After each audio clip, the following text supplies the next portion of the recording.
Shalom, selamat pagi Bapak Ibu Saudara yang dikasihi Tuhan Yesus Kristus. Selamat kita berjumpa kembali dalam renungan pada pagi hari ini. Kiranya saudara semua ada dalam keadaan yang baik, sehat, penuh sukacita, kuat dalam iman, dan berlimpah dengan berkat Tuhan. Sebelum kita mendengar kebenaran firman Tuhan, mari kita berdoa.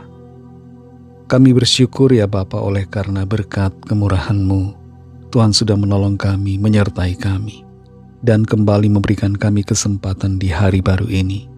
Keberadaan kami adalah karena anugerah-Mu, dan kami sungguh percaya Tuhan punya rencana baik buat setiap kami.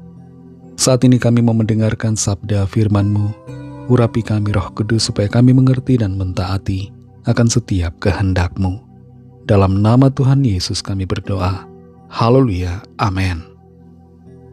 Saudara yang dikasihi Tuhan, ayat firman Tuhan saat ini terdapat dalam kitab Mazmur pasal 19 ayat yang ke-12. Tertulis demikian. Siapakah yang dapat mengetahui kesesatan? Bebaskanlah aku dari apa yang tidak kusadari. Saudara yang dikasihi Tuhan, ada sebuah fenomena unik dan mungkin terlihat lucu, tapi terkadang bagi sebagian orang mengesalkan, yaitu fenomena sein kiri tapi belok kanan, atau sebaliknya. Mengapa ada pengendara, entah itu pengendara motor atau pengendara mobil, yang memberikan sein ke kanan tapi dia malah belok ke kiri, atau sein ke kiri tapi malah belok ke kanan?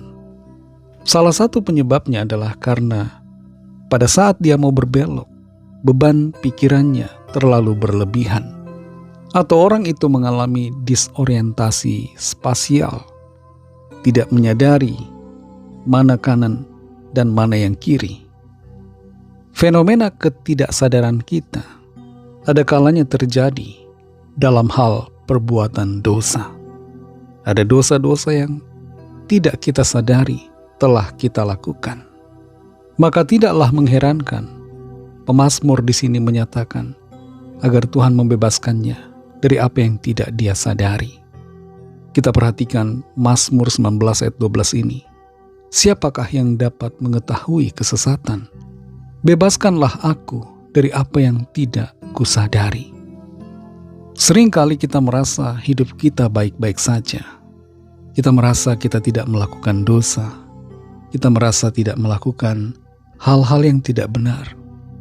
Tapi di sini pemazmur Daud mengingatkan dan membuat kita menyadari bahwa bisa saja kita melakukan kesalahan-kesalahan atau dosa-dosa yang tidak kita sadari. Apa saja dosa yang tidak kita sadari, saudara? Di antaranya adalah pengabaian. Kita mengabaikan sesuatu yang seharusnya kita lakukan. Kita tahu kita harus berbuat yang baik, tapi tidak kita lakukan. Itu adalah dosa, pengabaian yang seringkali tidak kita sadari. Selain itu, saudara, motivasi yang salah. Kita melayani misalnya, memimpin pujian, tapi ternyata motivasi kita bukan memuji Tuhan, tapi ingin dipuji orang lain. Dan ini adalah motivasi yang salah yang seringkali tidak kita sadari. Hal lain yang tidak kita sadari adalah perkataan kita. Ada kalanya terlalu banyak kita berkata-kata setiap hari, ngobrol dengan orang lain, dan tidak menyadari bahwa kita telah berbuat salah dalam perkataan kita. Setiap dosa, entah itu disadari atau tidak disadari, adalah dosa yang perlu diakui di hadapan Tuhan. Dan cara terbaik untuk mengetahui dosa yang tidak kita sadari adalah selalu bercermin pada firman Tuhan. Firman Tuhan itu ibarat seperti cermin. Kalau kita berdiri di depan cermin, kita akan melihat apa yang salah yang ada di wajah kita. Dan firman Tuhan itu ibarat seperti itu. Firman Tuhan menunjukkan hal-hal yang salah, yang tidak benar dalam diri kita. Kalau ada dosa yang tidak kita sadari yang telah kita lakukan di masa lalu, dan saat ini kita sadari hal itu sebagai sebuah kesalahan, sebuah dosa, jangan kita larut dalam penyesalan yang tiada henti keputusasaan, atau rasa malu, tapi datang kepada Tuhan, akui itu, dan minta pengampunan. Tuhan mau mengampuni kita.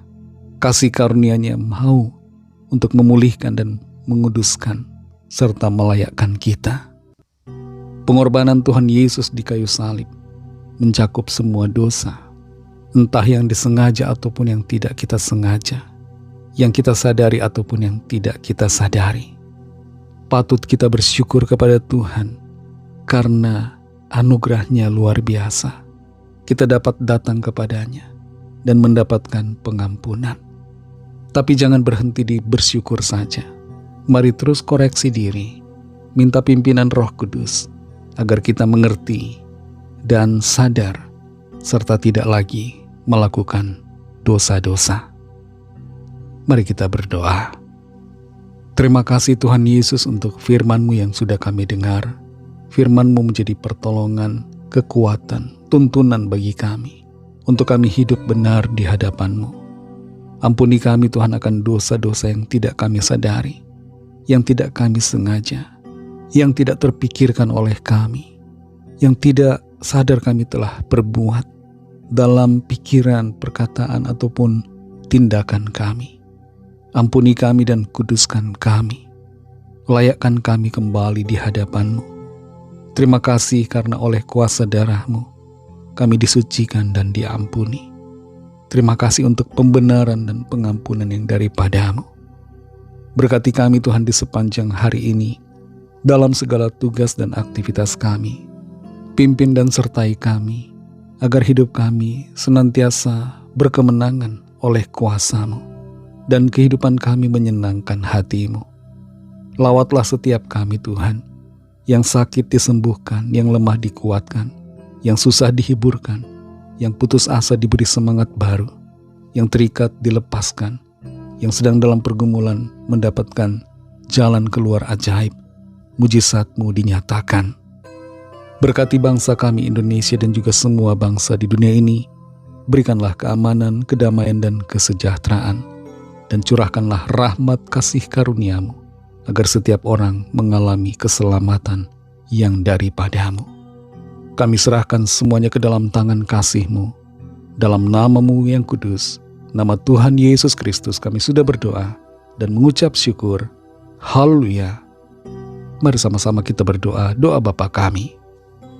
Bapa kami yang di sorga, dikuduskanlah nama-Mu, datanglah kerajaan-Mu, jadilah kehendak-Mu di bumi seperti di sorga. Berikanlah kami pada hari ini makanan kami yang secukupnya, dan ampunilah kami akan kesalahan kami, seperti kami juga mengampuni orang yang bersalah kepada kami. Dan janganlah membawa kami ke dalam pencobaan, tetapi lepaskanlah kami daripada yang jahat, karena Engkaulah yang mempunyai kerajaan dan kuasa dan kemuliaan sampai selama-lamanya. Amin. Terimalah berkat Tuhan. Tuhan memberkati engkau dan melindungi engkau. Tuhan menyinari engkau dengan wajah-Nya dan memberikan kasih karunia. Tuhan menghadapkan wajah-Nya kepadamu dan memberikan damai sejahtera.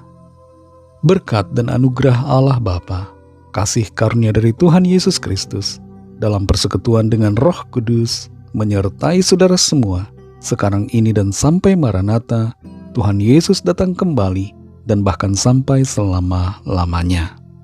Dalam berkat nama Tuhan Yesus Kristus, haleluya, amin. Puji Tuhan, saudara yang dikasihi Tuhan, Tuhan Yesus memberkati saudara semua. Selamat beraktivitas dan sampai jumpa dalam renungan yang berikutnya. Haleluya.